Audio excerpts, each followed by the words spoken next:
Om Namo Narayana. Welcome back, everybody, to the Upanishads as I work my way through all 108. I'm doing this because I realize they're really hard to find in English, and it took me like months and months to do it, so I figured instead of just reading this and keeping it to myself, I would put them out there so if you should be looking for them, you'll find them. And you'll notice I number them too. There's no order to this other than when I get around to editing them, but at least you can then see, oh yes, all 108 were actually read. So today we're going to read the Kena Upanishad, or Kena Upanishad, I don't know how you pronounce that, that I believe is fairly well known. When you get books on the Upanishads, they'll often have like 6 or 18 or 20. That's about it, really. This one, I think, is often found in those texts, so you may be familiar with it already. So there is 4 sections, and we're just going to read the whole thing today. Section 1. Wished by whom is the mind directed to fall on its objects? Directed by whom does the foremost vital air move? By whom is wished this speech which the people utter? Who is the radiant being that unites the eye and the ear with their objects? Because he is the ear of the ear, the mind of the mind, the speech of the speech, the vital air of the vital air, and the eye of the eye. The wise, freeing themselves from the identity with the senses and renouncing the world, become immortal. The eye does not reach there, nor speech, nor mind, nor do we know it's mature. Therefore, we don't know how to impart instruction about it. Distinct indeed is that from the known, and distinct from the unknown. Thus have we heard from the ancients, who expounded it to us. That which is not uttered by speech, that by which the word is expressed, know that alone to be Brahman, and not this non-Brahman which is being worshipped. That which one does not think with the mind, that by which they say the mind is thought, know that alone to be Brahman, and not this non-Brahman which is being worshipped. That which man does not see with the eye, that by which man sees the activities of the eye, know that alone to be Brahman, and not this non-Brahman which is being worshipped. That which man does not hear with the ear, that by which man hears the ear's hearing, know that alone to be Brahman, and not this non-Brahman which is being worshipped. That which man does not smell with the organ of smell, that by which the organ of smell is attracted towards its objects, know that alone to be Brahman, and not this non-Brahman which is being worshipped. Part 2. If you think, I know Brahman rightly, and you have known but little of Brahman's true nature, what you know of his form, and what form you know among the gods, too, is but little. Therefore Brahman is still to be inquired into by you. I think Brahman is known to me. I think not I know Brahman rightly, nor do I think it is unknown. I know, and I do not know also. He among us who knows that knows Brahman, not that it is not known, nor that it is known. It is known to him to whom it is unknown.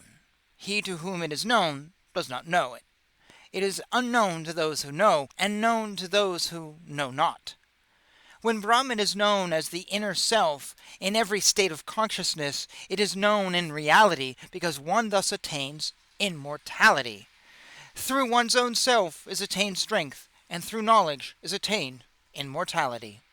Here, if one has realized, then there is accomplishment. Here, if one has not realized, then there is utter ruin. Having realized Brahman in all beings, and having withdrawn from this world, the wise become immortal. Part 3. It is well known that Brahman indeed achieved victory for the gods, but in that victory, which was Brahman's, the gods reveled in joy. They thought, ours alone is this victory, ours alone is this glory. Brahman knew this as their pride, and appeared before them. But they did not know who this worshipable being was. They all said to Agni, O Agni, O Kshataveda, know thou this as to who this strange being is. So Agni said, So be it. Agni approached the being and asked, Who art thou? The being, Brahman, replied, I am Agni, or I am Kshataveda. What is the power in thee, such as thou art? Agni replied, I can burn all this that is upon the earth. The being then placed there a blade of grass and said, Please, burn this. Agni went near it in all haste, but he could not burn it.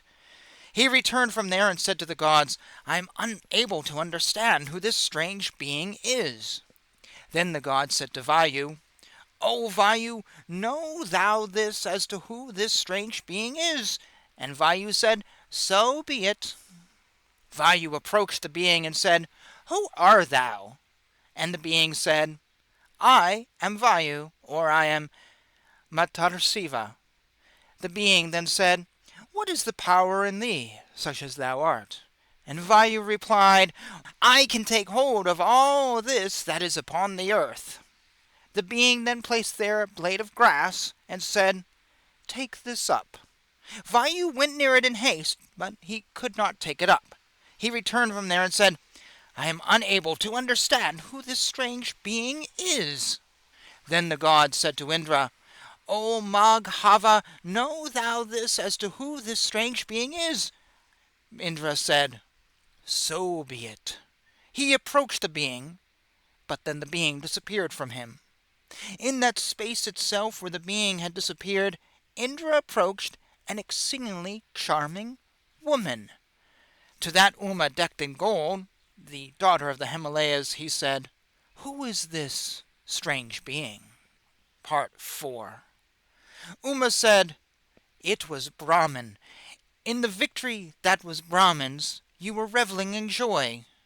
Then alone did Indra know for certain that it had been Brahman who had stood there.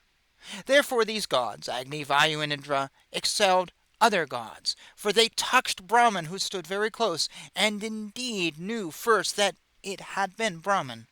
Therefore is Indra more excellent than the other gods, for he touched Brahman who stood very close, and indeed knew first that it was Brahman. God's instruction regarding meditation is this. It is similar to that which is like a flash of lightning, or like the winking of an eye. This is the analogy of Brahman in the divine aspect. Thus follows the instruction through analogy on the aspect of the individual self. It is well known that the mind seems to attain to Brahman, and that Brahman is continually remembered by the mind, and that the mind possesses the thought of Brahman. That Brahman is known indeed as Tadvana. That is to be worshipped as Tadvana. To him who knows it, thus verily all beings pray. The disciple then asked, Reverend sir, speak Upanishad to me.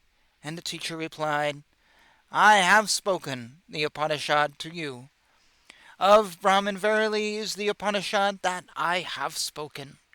Of this knowledge, austerity, self-restraint, and action are the feet, the Vedas are all the limbs, and truth is the abode. He who knows this thus, with his sins destroyed, becomes firmly seated in the infinite, blissful, and supreme Brahman. He becomes firmly seated in Brahman.